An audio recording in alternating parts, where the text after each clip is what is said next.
श्रीराम. आपल्या सर्वांच्या हृदयस्थ वसणाऱ्या आत्मारामास साष्टांग प्रणिपात करून गोस्वामी तुलसीदास रचित श्री रामचरितमानस या ग्रंथातील जो सप्तम सोपान उत्तरकांड याचं आपण चिंतन करत आहोत. सज्जनहो, हे आपलाच कथा चिंतन क्रमांक 1201.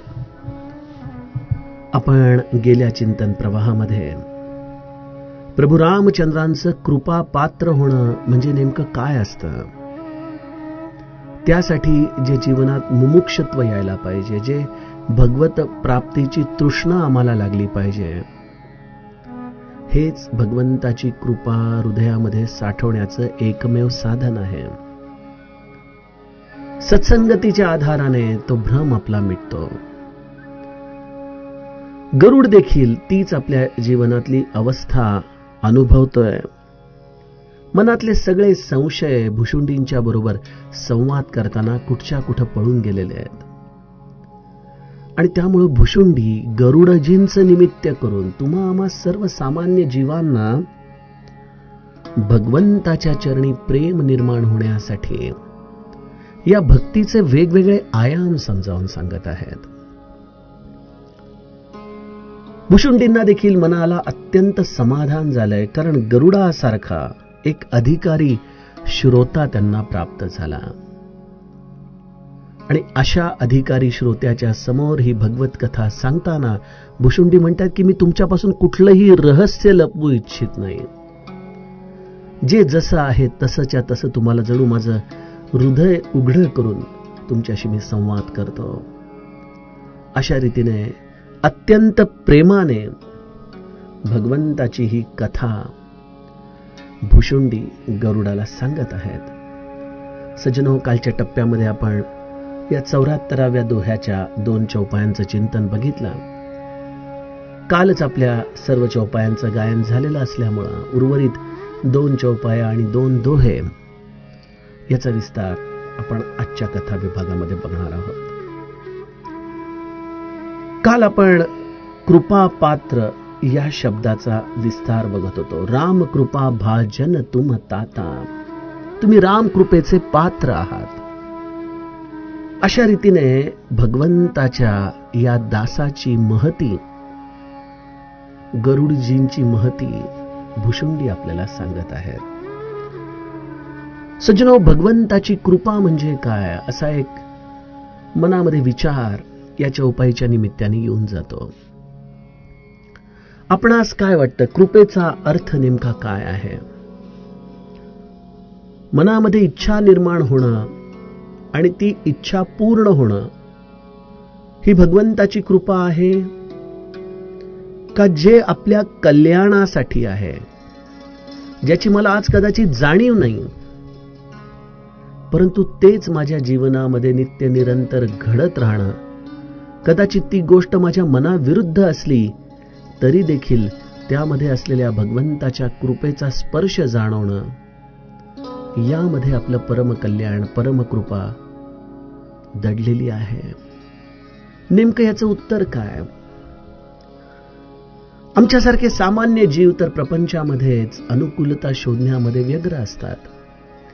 कुठली अडी अडचण आली की सद्गुरूच्या चरणांजवळ जाऊन त्यांना विदित करणं आणि त्यांच्या कृपेच्या आधाराने ती अनुकूलता प्राप्त करून घेणं, याच्या आधाराने जणू काही आमचा परमार्थ चाललेला आहे. मग ही भगवंताची कृपा नाही का? निश्चित कृपा आहे, काही वादच नाही. आजच एक फार सुंदर पूज्य बापूंचं वाक्य वाचलं. माला फेरते फेरते मेरा अनुभव तो ऐसा है कि माला से हस्तरेखा बदल जाती है. जे आपल्या प्रारब्धामध्ये नाही ते देखील भगवंत त्याच्या कृपेच्या आधाराने आम्हाला देत असतो. खरोखर भगवंताचं हृदय एखाद्या आईसारखं आहे, जी आपल्या लेकराला सर्वोत्तम जे काय आहे ती जसं देव पाहते, त्याप्रमाणे एकदा आपण गुरुचे झालो, एकदा आपण भगवंताचे झालो की तो देखील आपल्या प्रारब्धामधले सगळे खडतर भोग असतानाही त्यामध्येही जे काही सर्वोत्तम या लेकराला आपण देऊ शकतो ह्यासाठीच तो नित्य प्रयत्नशील असतो. परंतु आमचा स्वार्थ असा आहे की परमार्थाची सूत्र देखील आम्ही बऱ्याचदा आमच्यासाठी वेडी वाकडी करून घेतो. आपण म्हणतो, भगवंता तू तर सर्व समर्थ आहेस, तुला काय अशक्य आहे?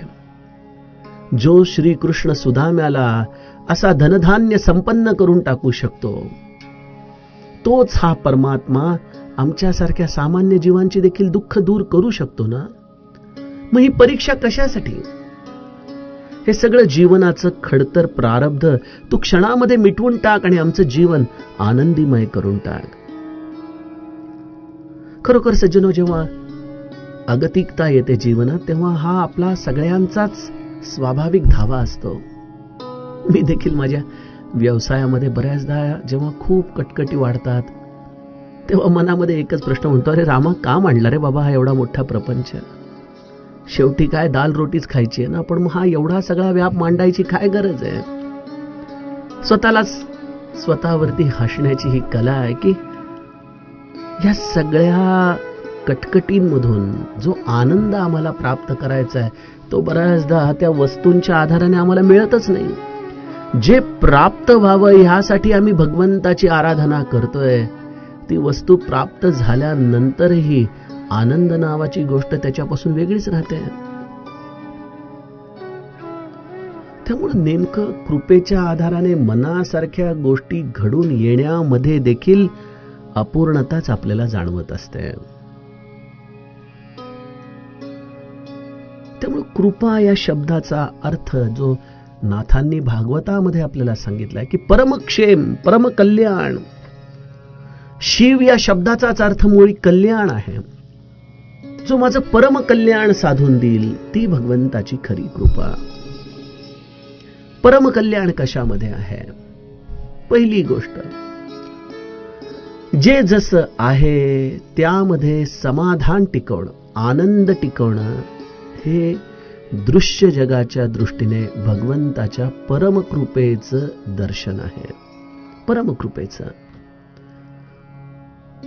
फार अवघड आहे परमार्थामध्ये ही स्थिती जीवाला टिकवता येणं. जे जसं आहे तसं आहे, ठीक आहे, आनंद आहे, उत्तम आहे.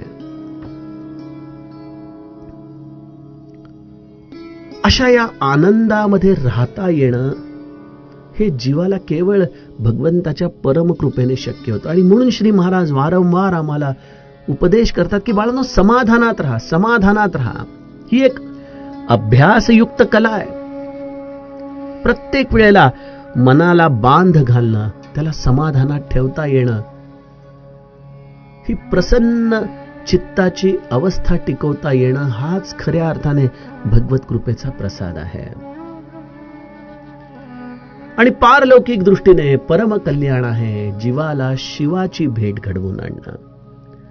आणि बघा, जोपर्यंत तुम्ही शिवस्वरूप होत नाही किंवा शिव निकट जात नाही, तोपर्यंत समाधानाची शीतलता देखील तुम्हाला स्वाभाविकपणे प्राप्त करता येत नाही. बरं, हा काही अभिनिवेश नाही की मी समाधानात आहे आणि आतमध्ये झुरत राहणार. कारण की भगवंताला तुमच्या आंतरिक समाधानाची खरी जाणीव, त्याचीच त्याला खरी अपेक्षा आहे. तुम्ही बाह्यांगाने कदाचित मी आनंदात आहे, समाधानात आहे म्हणू शकता, परंतु जेव्हा तुम्ही स्वतःच्या चित्तामध्ये खरंच हा प्रश्न विचाराल, तेव्हा एक विलक्षण अशांतता, अस्थिरता याचा काहूर आपल्याला जाणवतो. म्हणजे 4 जण म्हणतायत, 4 पुस्तकांमध्ये लिहिलंय, सद्गुरूंनी सांगितलंय, म्हणून मी केवळ बाह्यांगाने समाधानात राहण्याचा प्रयत्न केला तरी ही स्थिती मी फार काळ टिकवू शकत नाही. हे देखील वास्तविकता आहे. मग समाधानाचा शोध कुठे? तर जसं एखाद्या शरीराला झालेला रोग हा मुळापासून काढला तरच बाह्यांगाने दिसणारी रोगाची लक्षणं ही नाहीशी होतात, त्याप्रमाणे असमाधान नावाचा जो आमचा रोग आहे, त्याला कायमस्वरूपी जर काढून टाकायचं असेल तर जीवाला शिवाच्या सान्निध्यामध्ये राहता येणं, नवे नवे त्यामध्ये तद्रूप होऊन जाणं, हाच खऱ्या अर्थाने समाधानाचा स्रोत आहे. सज्जनो, समस्त साधना ही या अतिशीतल समाधानासाठी आम्हाला करायची आहे बघा. आणि त्यामुळे तुम्ही तुमचे कृपेचे मोजमाप बदला. तुमच्या मनासारखं घडलं, भगवंताची कृपा. तुमच्या मनाविरुद्ध घडलं, भगवंताची इच्छा. या दोन अनुषंगाने, या दृश्य जगाच्या आधाराने भगवंताची कृपा मोजण्याचे मोजमाप बंद करा आणि नित्य स्वतःच्या अंतरंगामध्ये समाधानामध्ये मी किती आहे ह्याचं मोजमाप तुम्ही भगवत कृपेच्या आधाराने सुरू करा. आणि मी जेव्हा माझा स्वतःचा विचार करतो की अरे मी खरंच या मोजमापामध्ये काही प्रगती करू शकलोय का, मला साधलंय का ते, तेव्हा वारंवार जाणीव होते की आमचं हे काही क्षण आम्हाला वाऱ्याची झुळूक यावी. उन्हाळ्यामध्ये जसं अंगाची लाही लाही होत असताना थोडा वेळ पश्चिमेचा हा सुंदर संध्याकाळचा वारा यावा आणि मन प्रसन्न व्हावं, तशी आमची समाधानाची अवस्था आहे. काही काळ कदाचित हे निरूपण ऐकत असताना आम्हाला ती शीतलता काही क्षणभर जाणवते, परंतु जसं आम्ही पुन्हा या दृश्य जगामध्ये शिरतो, जसं या व्यवहारामध्ये शिरतो, तसं ते आमचं सगळं गणित कुठेतरी हरवून गेल्यासारखं आम्हाला जाणवू लागतं. मग समाधानाच्या आड हा व्यवहार आहे का, ही उपाधी आहे का? नाही, निश्चित नाही. समाधान ही गोष्ट सगळ्या व्यवहारामध्ये राहून टिकवता येणं हीच खरी परीक्षा आहे. मग नेमकं समाधानाच्या आड येतं काय? व्यवहार येत नाही, उपाधी येत नाही, तर सज्जनो समाधानाच्या आड येतं तो म्हणजे आपला अभिमान. जितका माझ्या अंतरंगामध्ये माझा अहंकार आहे, अभिमान आहे, माझा मीपणा आहे, ज्याला आपण इगो म्हणतो, तो आहे, तेवढा सज्जन हो आपल्या जीवनामध्ये असमाधानाचा शिरकाव आहे. हे साधं गणित आहे बघा. गणितीय भाषेमध्ये बोलायला जावं तर ego is directly proportionate to your dissatisfaction. More the ego more the dissatisfaction. जितका मीपणा जास्त तेवढं असमाधान जास्त, जेवढा मीपणा कमी तेवढं असमाधान कमी. म्हणजे समाधानामध्ये राहता येणं, या परम भगवत कृपेला प्राप्त करणं, यामध्ये सगळ्यात मोठा अडथळा आहे माझा मी. समर्थांनी देखील दासबोधामध्ये हाच प्रश्न विचारला की मी पण कैसे त्यागावे. अरे मी पण कसं सोडावं बाबा, मी पण जाणून त्यागावे. समर्थ म्हणतात त्याचा विचार करा, त्याच्याबद्दल तुम्ही तुमच्या अंतरंगामध्ये उतरून, स्वतःच्या चित्तामध्ये उतरून, स्वतःच्या मीपणाला, या अभिमानाला शोधा. किती भ्रमात्मक अशा अवस्थेमध्ये तुम्ही या मीपणाला धारण केलेलं आहे याची तुम्हाला जाणीव होईल.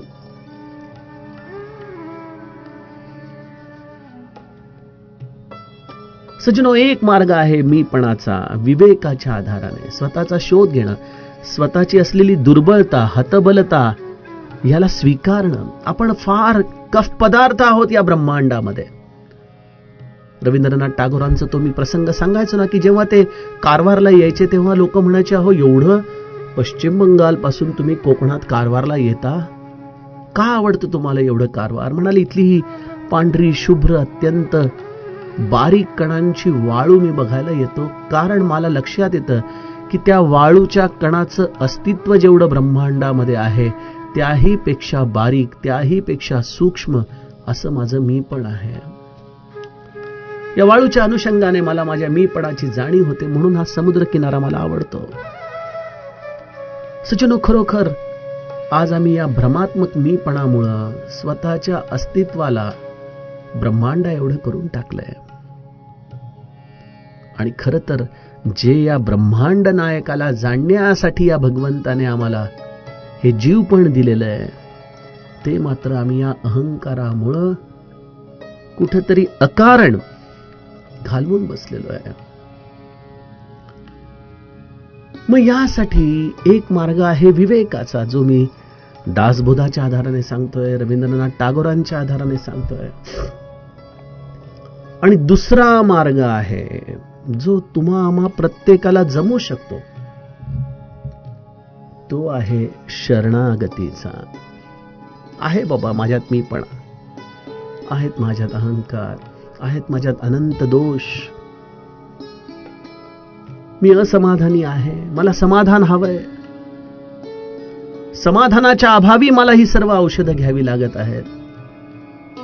मला या समाधानाचं हे परमेश्वरा, हे भगवंता, हे रामराया, तुझ्या परम कृपेचा हा आशीर्वाद दे. मी तुला शरण आलोय, शरण आलोय. सज्जनो, हा मार्ग त्या मानाने आमच्यासारख्या सामान्य जीवांसाठी थोडा सोपा आहे. जरी शरणागती हा शब्द बोलायला सोपा असला तरी आचरणात आणायला अत्यंत अवघड आहे. ठीक आहे, परंतु शरणागतीच्या आधाराने तुम्ही एकदा आपल्या जीवनाची सगळी सूत्र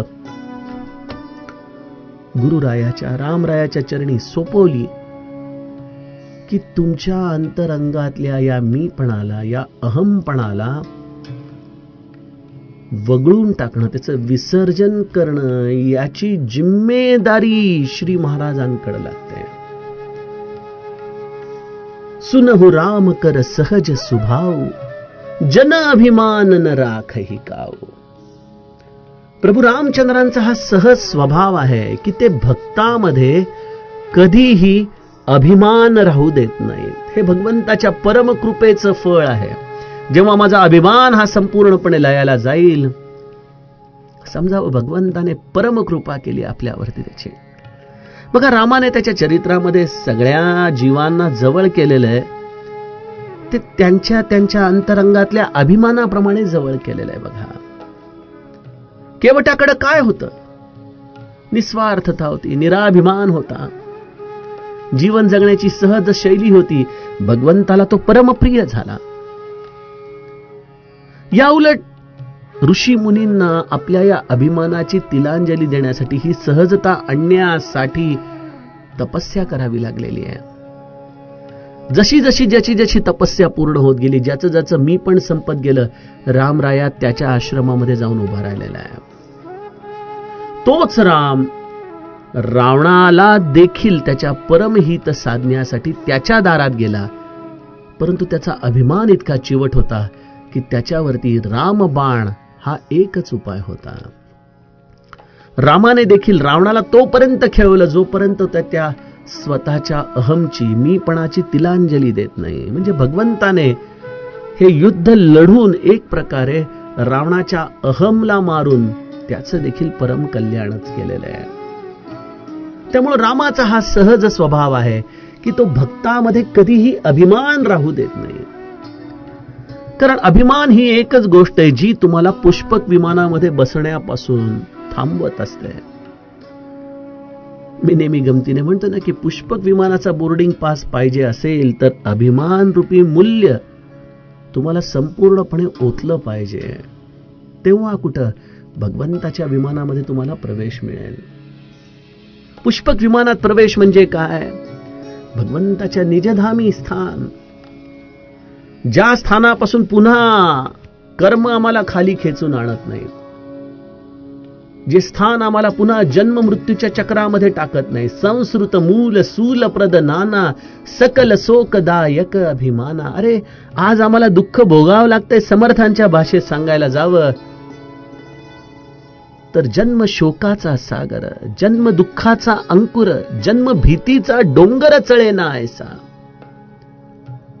हा अंकुर आहे जन्म म्हणजे, जो आम्हाला आज कळत नाही त्याची अवस्था. आम्हाला वाटतं की हा जन्म तर भगवंताने मौज मजा करण्यासाठी दिलेली आहे. सज्जनो, हा जन्म मिळालेला आहे याचं कारणच मुळी आमचं दुःख. आम्हाला जे या अभिमानामुळं अजूनही सहन करायचं राहिलेलं आहे, ते सहन करण्यासाठी भगवंताने दिलेलं प्रायश्चित्त आहे. त्यामुळे या संस्कृत मूल सूल प्रदनाना, सकल शोकदायक अभिमाना, अशा या जन्मरूपी चक्रामध्ये येऊन अनंत क्लेश दुःख आम्हाला जी सहन करावी लागतात, त्यामधून बाहेर पडण्याचा एकच मार्ग आहे की जन्म मरण रूपी संसारातून बाहेर पडण्यासाठी आपल्या अभिमानाला भगवत कृपेने तिलांजली देणं. त्यामुळे त्याला आपण शरण जाऊन हेच म्हणावं की भगवंता, मला खरंच काही नकोय, मी तुला शरण आलोय. तू माझ्या जीवनामध्ये हा अभिमान नाहीसा कर, माझं मी पण संपून टाक. रामकृष्ण परमहंस ज्याप्रमाणे श्री महाराजांना म्हणाले की तू तुझा स्वतःचा खून करून टाक, त्याप्रमाणे सज्जनहो आम्हाला आमच्या या जन्म मरण रूपी संसाराचं हे मूळ, हे दुःख दूर करायला हवा. मग आपण त्यासाठी भगवंताला शरण जाणं हा एकदम अतिशय साधा सोपा मार्ग आहे. मग गंमत अशी आहे की भगवंताला शरण जाणं हा जर एवढा सोपा मार्ग आहे तर मग तो आम्हा प्रत्येकाला का साधत नाही? सज्जनो, शरणागती म्हणजे जर आजच्या लौकिक भाषेत सांगायला जावं तर एखाद्या पेशंटचं ऑपरेशन करायचं असेल तर डॉक्टर त्याला ॲनेस्थेशिया देतो की आता तू शांत हो, जे करायचं ते मला करू दे. या ॲनेस्थेशियामुळे त्याचं शरीर शांत होतं. डॉक्टर संपूर्ण सर्जरी ही प्रक्रिया या पेशंटवर करत असतो. रामराया देखील जेव्हा तुम्ही त्याला शरणागत म्हणता त्यावेळेला तुमच्या हृदयातल्या या अभिमानाची सर्जरीच करतो. ही शल्यचिकित्सा आहे. आणि जसं लौकिक अर्थाने होणाऱ्या सर्जरीमध्ये पेशंट काही स्वतः सांगत नाही डॉक्टरना की आता इथं टाका घाला, आता इथं कापा, हे सांगायची गरज त्या पेशंटला नसते. तो अत्यंत निद्राधीन अवस्थेमध्ये असतो आणि त्याच्यावरती हे सगळं कार्य तो डॉक्टर करत असतो. परंतु इथं या मीपणाच्या शरणागतीच्या या प्रक्रियेमध्ये एक फार मोठी अडचण अशी येते की आपलं मन, आपली इच्छा ही सतत सक्रिय असते. की राम आपल्या या मीपणाला काढतोय म्हणजे नेमकं काय करतोय हे सगळं बघण्याचं औत्सुक्य या इच्छा नावाच्या शक्तीला असतं. जेव्हा जेव्हा आपल्या मनाविरुद्ध गोष्टी घडू लागतात तेव्हा तेव्हा ही इच्छा नागिणी सारखा फणा काढते, उठून बसते. जर एखाद्या लौकिक ऑपरेशन मध्ये पेशंट जर उठून बसला तर डॉक्टर काय करणार? त्याप्रमाणे रामराया देखील तुमच्यातल्या या मीपणाला काढण्याचा खूप प्रयत्न करत असतो. परंतु जर तुमची ही इच्छारूपी नागिण दंश करू लागली तर भगवंत देखील म्हणतो की अजूनही काही दिवस औषध उपचार झाले पाहिजेत. तोपर्यंत हा स्वस्थ होत नाही, जोपर्यंत हा खरंच शरणागत होत नाही तोपर्यंत मला त्याच्या अंतरंगातल्या या मीपणाला देखील काढता येऊ शकत नाही. मग सज्जनो, जसं एखाद्या ऑपरेशन नंतरही आपल्याला दुःख तर सहन करावं लागतंच. ते टाके दुखतात, त्यामधून पाणी येतं, वेदना होत असतात. तो क्षणापुरता त्रास आम्हाला जो या ॲनेस्थेशियाच्या आधाराने शिथिल केल्यामुळे कळत नाही, तो त्रास आम्हाला सहन करावाच लागतो. तसं भगवंत देखील या मीपणाला आपल्या हृदयातून काढून टाकण्यासाठी ही शल्य चिकित्सा करतो. आणि आम्हाला तो जे काही करत आहे ते जर शांतपणे सहन करता आलं तर हे समाधान आमच्यापासून फार अंतरावरती नाही. बरं, फार अंतरावरती नाही. गोस्वामीजी म्हणतात, ताते कर ही कृपा निधी दूरी, सेवक पर ममता अति भूरी, जिमिसी सुतन ब्रन होई गोसाई, मातु चिराव कठीण की नाही. बालकाच्या शरीरामध्ये जर एखादा फोड झाला, ती जखम त्याच्यामध्ये जर पस झालेला असेल, फोड आला असेल, तर बऱ्याचदा आपल्याकडं त्या फोडाला कुठेतरी सुईच्या आधाराने म्हणा किंवा एखाद्या बिब्याच्या आधाराने म्हणा तो फोडून टाकला जायचा गावांकडं. आता तर आधुनिक सगळ्या पद्धती आलेल्या आहेत. तरी देखील आजही जर आपण डॉक्टरकडे गेलो तरी त्या वेदना मात्र भयानक असतात. मला आठवतं एकदा काही वर्षांपूर्वी मला नखाच्या खाली असा थोडासा नखुरड ज्याला म्हणतो तसं झालं होतं. बोट सुजलं होतं आणि डॉक्टरांकडे गेल्यानंतर म्हणाले, आता एवढ्याशा भागाला ॲनेस्थेशिया देता येणं तर शक्य नाही, तरी मी एक इंजेक्शन देतो पण थोडा त्रास होईल, सहन करा. असं म्हणून त्यांनी ती जी काही प्रक्रिया केली होती, अरे रे रे रे, काय तो जीव घेणा त्रास असतो. परंतु जर त्याने त्यावेळेला ते केलं नसतं तर या बोटाचा ठणका थांबला असता का, या वेदना थांबल्या असत्या का? तसं सज्जन हो, आम्हाला या अहमपणामध्ये जो त्रास होतोय, हे जे असमाधान होतंय, ते काढून टाकण्यासाठी या प्रभू रामचंद्र रूपी, या सद्गुरु रूपी राजवैद्याकडं हा त्रास सहन करण्याची तयारी पाहिजे. काय त्रास आहे? अतिशय सोपा त्रास आहे. जे घडते ते माझ्या परमहिताचं घडतंय, माझ्या परम कल्याणाचं घडतंय.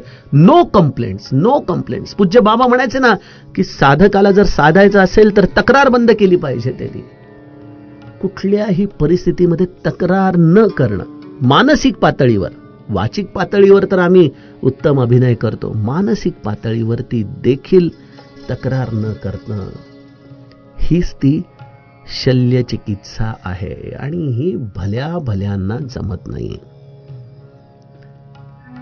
जर मी भगवंताच्या हातातली कठपुतली आहे, शरणागती याचा अर्थ माझा करते पण संपूर्ण कठपुतली होणं. तो जसं नाचवेल तसं नाचवेल. मग तो जे करतोय ते योग्यच आहे, बरोबरच आहे, हे एकदा आपण मनाने घट्ट धरलं की मग होईल शरीराला त्रास, होईल मनाविरुद्ध घटना. अरे पण तो आहे ना, तो बघतोय. तुझ्याकडे सूत्र दिली आहेत ना, तू ठरवशील तसं ते योग्यच आहे. माझ्या मताचा विचार करण्याची देखील गरज नाही. मी सगळं काही तुझ्या चरणी समर्पित केलंय. तुला आता जे योग्य वाटेल ते तू कर. यथा योग्यम तथा कुरु. त्यासाठी हे लहान मूल होऊन, जसं ती आईचं तो ऐकतो की आई जे करते ते आपल्या कल्याणासाठी करते. जरी तो रडत असला, अधीर झाला असला, आणि हा रोग इतका चिवट आहे आपल्या आतमधला की बऱ्याचदा रामाला देखील आपल्या या मनामध्ये चाललेला काहूर दिसत असतो. परंतु तो म्हणतो की अरे ही माझी थोडी कठोर कृपा आहे, सहन कर बाळा. कारण की ह्यातून जेव्हा तुझा मीपणा संपेल त्याच क्षणी तुला परम कल्याणाची अवस्था प्राप्त होईल, समाधानाची अवस्था प्राप्त होईल. त्यामुळे रोगनाशासाठी जशी माता मुलाच्या रडण्याचा विचार करत नाही, त्याची पर्वा करत नाही, तो फोडूनच टाकते, त्याप्रमाणे आम्ही जर थोडं सहन केलं, होतंय मनाविरुद्ध, ठीक आहे, रामाला माहिती आहे सगळं, रामाला काळजी, रामाला काळजी. श्री महाराजांचा आवडता शब्द होता, रामाला काळजी. हे जर सहन करत राहिलो तर आमच्या जीवनातला हा मीपणा संपतो. आणि तो मीपणा संपताच या भगवंताच्या असीम समाधानाचा स्पर्श आमच्या जीवनामध्ये होतो. तिमी रघुपती निज दास कर, हरहि मान हित लागे. तुलसी दास ऐसे प्रभु ही, कसन भजऊ भ्रम त्यागी. रघुनाथजी आपल्या या दासाचा अभिमान अशा रीतीने त्याच्या हितार्थ हरण करून घेतात. तुलसीदासजी म्हणतात की अरे असं परम कल्याण करणारा भगवंत आहे जो मला त्याच्या या समाधान रूपाने भरून टाकणारा आहे. मग अशा या भगवंताला जे काही करायचं आहे ते करू द्या ना. आपण कशाला त्यामध्ये अडथळा व्हायचं? मग करायचं असेल तर काय कर, एकच काम कर. तुलसी दास ऐसे प्रभु ही, कसन भजऊ भ्रम त्यागे. अशा भ्रमाचा त्याग करणाऱ्या भगवंताचं तू मनापासून भजन का बरं करत नाहीस? सज्जनो, हे आहे पारमार्थिक जीवनातला ॲनेस्थेशिया. तो आपण जर धारण केला तर आपल्याला भगवंताच्या या लीला नाट्याचा त्रास होत नाही. त्या ॲनेस्थेशियाचं नाव आहे भगवत भजन. मनापासून भगवंताचं नाम घ्या, भगवंताची कथा ऐका, त्याच्या भजनामध्ये तल्लीन होऊन जा. आणि सगळी सूत्र त्याच्या हातात सोपवलेली आहेत आणि आपण एखाद्या कठपुतलीप्रमाणे त्याच्याकडून नाचवले जात आहोत. या अकर्तुम जाणीवेमध्ये जीवन जगायला शिका. म्हटलं तर अवघड आहे, परंतु रामकृपेचं हे सर्वोत्तम फळ आहे. ते ज्याला साध्य करता आलं आणि हो टिकवता आलं. कारण क्षणभर साध्य करणं आणि जीवनात वेळ प्रसंगानुसार टिकवणं यामध्ये जमीन आसमानाचा फरक आहे. ते वेळ प्रसंगी टिकवणं, तो विवेक त्याने आम्हाला द्यावा, हेच आपण सद्गुरुरायाच्या चरणी मागूयात आणि आपला काळ भगवंताच्या भजनामध्ये व्यतीत करूयात. जानकी जीवन स्मरण जय जय राम.